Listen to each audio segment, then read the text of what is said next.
My name is Jack Storms. I'm a cold glass sculptor in Los Angeles, California. I've always been good at art. From when I was a little kid, I always loved to draw and sculpt and create. What made me want to become an artist is I was always good at it, and I fell in love with the process. So when I got my degree from college, I threw up my hat. And before I caught it, I was having panic attacks about what I was going to do with this degree in art. But I always knew that if you take art seriously, you can find a career in it. The first thing I did is I started to look for a place that could use someone in their professional art studio. And I was lucky enough to find a place that did optic sculpture. So I got the job and I started working.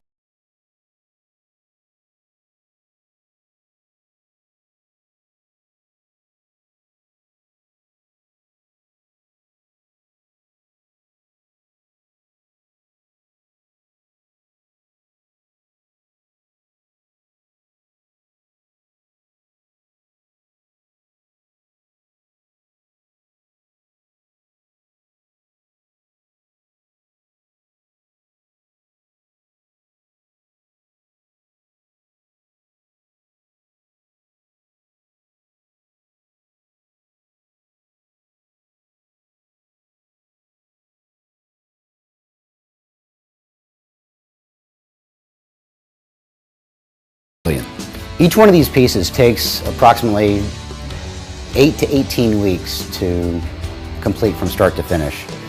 Because of the labor involved and because of the perfection, because of the tolerances being so tight, it's a pursuit of perfection at every single turn. So because of that, they take some time. Let me describe the process for you. We get these large blocks of glass. This one is a piece of gold lead crystal, and it comes in a block about that long, and then we cut it into different pieces, and then I'll grind down all these pieces flat. So that's what I do with every single piece of lead crystal that comes in here. So from this point, I'll cut this down the middle, polish all those interior surfaces. That takes about a day and a half. Then I insert a piece of dichroic. For example, this piece is halfway in process. So what I've done is I've put in the dichroic right here, all that color. And then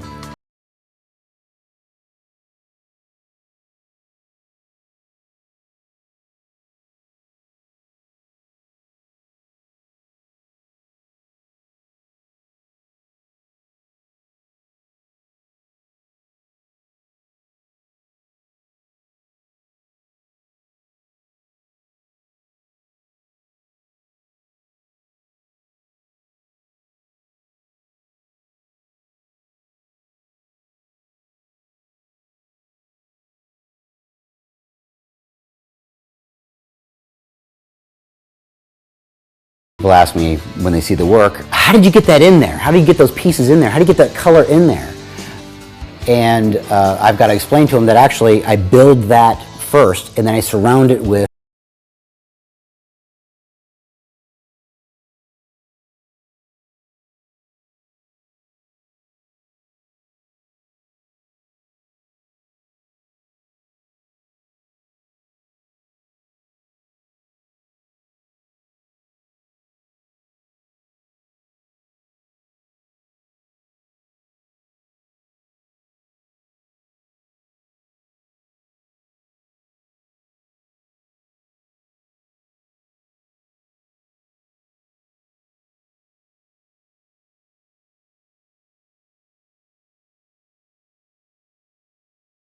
inside all the artwork is the dichroic crystal. And what makes a dichroic crystal so spectacular is that it shows two different colors for every piece of glass you have. Now, you can probably see that it's wafer thin, but within this thin piece of glass, there's a coating on here that will translate into two different colors. It'll also cast a colored shadow, and it will reflect color as well.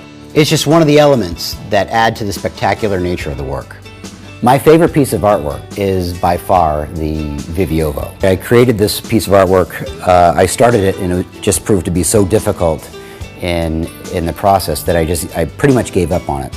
And I was getting ready for a show and I had met this wonderful girl that eventually ended up being my wife, and I was trying to show off for her. So I brought her in front of the 12, 15, 20 pieces that I had getting ready for a show. And I said, what's your favorite piece? Thinking that I was going to, I don't know what I was going to do. Maybe I was going to give it to her, I don't know.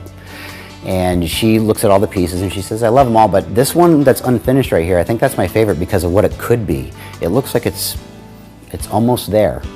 And of course, I named that piece after her. It was the Viviovo. Vivian is my wife's name, and ovo is Portuguese for egg, and my wife's from Brazil, so it all came together because my fantastic idea was to name the thing Egg. This is a gold Viviovo, or Viviovo de Oro, and this is just a phenomenal piece. I do this for a living. I stare at the work all day, and every single time I do one of these pieces, it makes me pause and sit there and just reflect on how beautiful it is. I sometimes look at this and I can't believe I can't believe I do this kind of work. It blows me away. One of the things about my work that I find so exciting is that I incorporate a Fibonacci sequence and Fibonacci ratios into the work. The Fibonacci ratio is the golden ratio. It's everywhere in nature. It's why a tree grows so tall versus so wide. It's everywhere in our body. Its ratios are in our face. Your nose is in a ratio to your eye, and you see it almost universally in a conch shell. That spiral comes out. That's a ratio. The reason why I use that in my artwork is because all good artwork has it, but it's crucial to my work because I rely on a straight line. All of my polishing surfaces have to be straight, and there's no such thing as a straight line in nature. So what I've got to do is I've got to take these straight lines that don't occur in nature and make them natural. So I've got to use that Fibonacci as a bridge between the collector and the artwork, because without it, it looks very manufactured and it looks very automated, and it's not. It's labor intensive. At every step of the process is intense human interaction in its pursuit of perfection. So to get that across, to get it across that it's a creation and not something that's being manufactured, then the Fibonacci is absolutely crucial. I draw inspiration from being able to pull ideas out of the ether, being able to touch the creative, being able to draw from that creative wellspring, being able to take something from your head, your thoughts, and being able to translate them into something that's solid right in front of you. A lot of people ask me what my artwork means to me. What does this piece mean to me? But that's not the right question. My question is, what is this artwork going to mean to the person that's going to take it home? Because that's what, to me, this artwork is really all about. What does it mean to the person that is going to put this in their home and look at it every day? That's where I get my meaning from. So when someone says, Jack, what does the artwork mean to you? I turn it around on them and I say, you've got to tell me what it means to you. Is this something that you bought for your wife for an anniversary gift? Or is this something to remember your trip to Hawaii? Or is it something that you just want to buy to look at every day because it's just so beautiful? Because if that's the answer, because it looks so beautiful, then the answer is I created it out of sheer beauty.